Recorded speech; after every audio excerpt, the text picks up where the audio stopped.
Very good morning students. जैसे कि आपको पता है हम रेजिस्टेंस के इलेक्ट्रिसिटी के फॉर्मूले कुछ हम हमारी जब लाइव क्लास लगी थी उसके अंदर हम कुछ न्यूमेरिकल्स तो मतलब फार्मूला को हम पढ़ चुके थे। तो आज हम करेंगे कि जब हम रेजिस्टर को सीरीज के अंदर कनेक्ट करते हैं तो उसके अंदर रेजिस्टेंस को हमें कैसे ऐड करना है हम उसका प्रूफ करेंगे। ओके, तो आज हम करें रेजिस्टेंस इन सीरीज।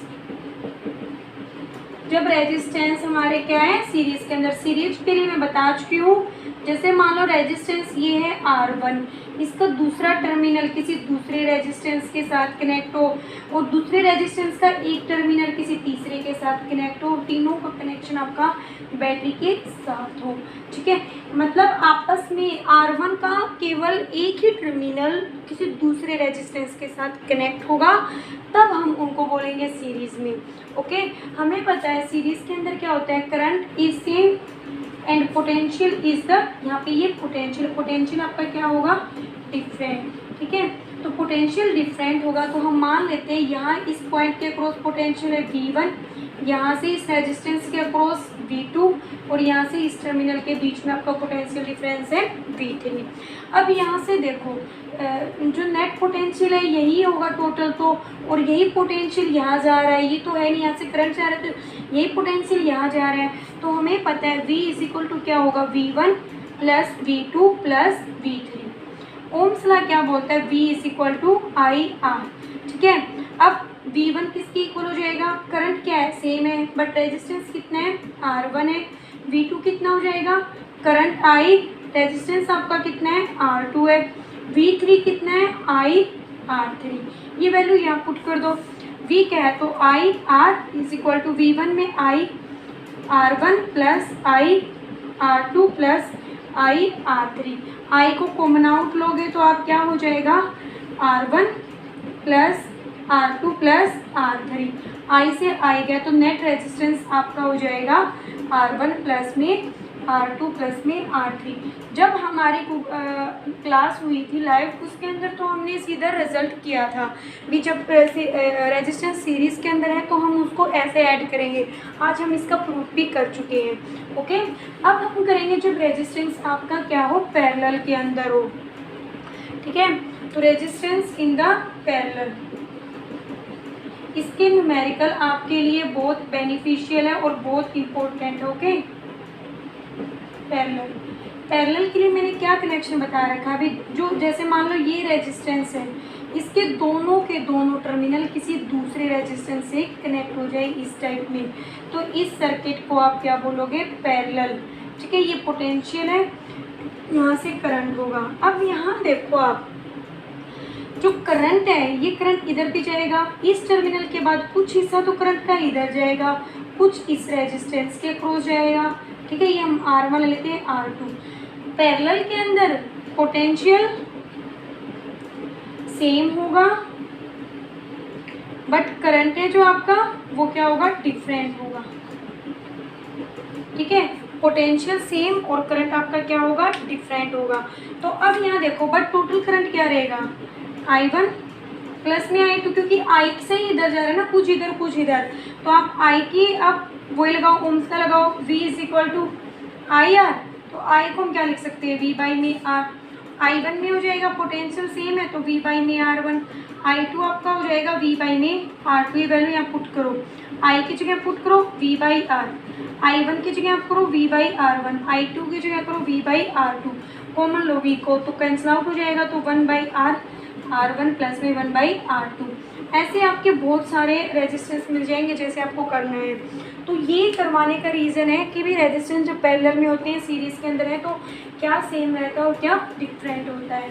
उसके बाद हम करेंगे हीटिंग इफेक्ट। हीटिंग इफेक्ट क्या होता है,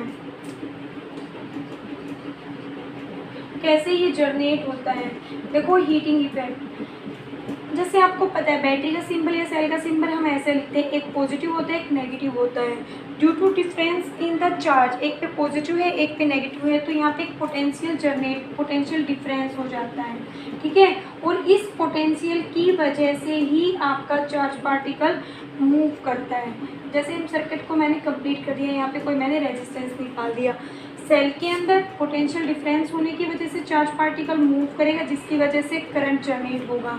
ठीक है, तो ये जो सेल है ये कैसे क्या कुछ होता है, देखो ये सेल है, इसके अंदर दो टर्मिनल है, एक पॉजिटिव है एक नेगेटिव होता है। तो जैसे ही यहाँ पे कोई चार्ज पार्टिकल होता है, ठीक है, यहाँ पे मान लेते हैं V पोटेंशियल डिफरेंस है, तो जो ये चार्ज पार्टिकल होता है ना, इसको इस पोटेंशियल में मूव कराने के लिए, क्योंकि पोटेंशियल मान लो इसके लिए एक बैरियर की तरह ही है, बैरियर नहीं होता, बस समझने के लिए मान लो ये इसके रुकावट कर रहा है इसके मोशन के अंदर, तो आप क्या करोगे, उस चार्ज पार्टिकल को उस पोटेंशियल्स में मूव कराने के लिए, क्योंकि पोटेंशियल डिफरेंट, एक पॉइंट पे अलग है दूसरे पे अलग है, तो पोटेंशियल उसमें मूव कराने के लिए हमें एनर्जी देनी पड़ती है, वो एनर्जी होती है आपकी Q इंटू में V।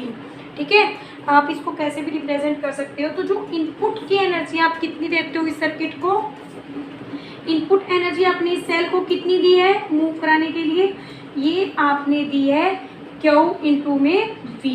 वर्क डन होता है ये, और वर्क डन हमेशा in the form of the energy. उसके बाद जरूरी नहीं है भी सारी की सारी एनर्जी आपकी इस सेल से जितनी भी एनर्जी आपने इनपुट में दी है सारी की सारी करंट में चली जाए। उसमें से तो क्या होता है, कुछ एनर्जी तो करंट को मेंटेन करने में चला जाता है, लेकिन कुछ एनर्जी उसकी in the form of heat में वेस्ट हो जाती है, in the form of heat. तो अब हमें वही निकालना है। ठीक है, तो इनपुट एनर्जी हमने कितनी दी है उसको QV, तो इनपुट पावर कितनी हो जाएगी, इनपुट पावर आपकी होती है एनर्जी बाई में टाइम, एनर्जी कितना है QV बाई में time, charge by time is the current. तो इनपुट की पावर आपने कितनी दी है V इंटू में I। ठीक है, तो अब हम हीटिंग इफेक्ट देखेंगे। एज हम मान लेते हैं भी कोई स्टेडी करंट को फॉलो करने में, भी स्टेडी करंट को हम फॉलो करें तो कितनी हीट प्रोड्यूस होगी, क्योंकि हीट भी आपका in the form of energy होती है, तो वो हो जाएगी आपकी पावर, क्या होती है हीट बाई में टाइम। तो यहाँ से आपका हीट हो जाएगी पावर इंटू में टाइम। मान लेते हैं सारी की सारी आपकी क्योंकि करंट तो स्टेडी मूव कर ही रहा है, ठीक है, तो हम मान लेते हैं जो आपकी पावर है वो आपकी हीट के अंदर चली गई है। तो पावर इंटू में टाइम, पावर आपकी यहाँ से कितनी है V इंटू में T। तो यहाँ से हमें कंफर्म होता है जो हीटिंग इफेक्ट में हो जाएगा VIT। ओम्स ना लगाओ तो V is equal to IR, तो वैल्यू आप पुट कर सकते हो I²RT। This is your heat energy, मतलब किसी सर्किट के अंदर इतनी आपकी हीट एनर्जी प्रोड्यूस होती है, जो directly proportional to the square of current, is directly proportional to the resistance, is directly proportional to the time। Current यहाँ पे स्टेडी मूव कर रहा है, मतलब कांस्टेंट है, रेजिस्टेंस और टाइम उसके हिसाब से हम वेरिएशन कर सकते हैं। तो this is your heating effect. Practical application इसकी कहाँ होती है, देखो जैसे कि हमारे घरों में जितने टोस्टर होते हैं, जैसे हमारी प्रेस होती है, प्रेस तो हर घर में अवेलेबल होगी, तो वो हीट क्यों आती है, जैसे क्या होता है वहाँ पे इतनी एनर्जी है जो आपकी प्रोड्यूस होती है, क्योंकि करंट तो स्टेडी वहाँ पे चल रहा है, तो जितनी भी वो इनपुट में पावर मिलती है उस सर्किट को स्टार्ट करने में, वो सारी की सारी एनर्जी हीट में चली जाती है, तभी तो हम मतलब प्रेस कर सकते हैं।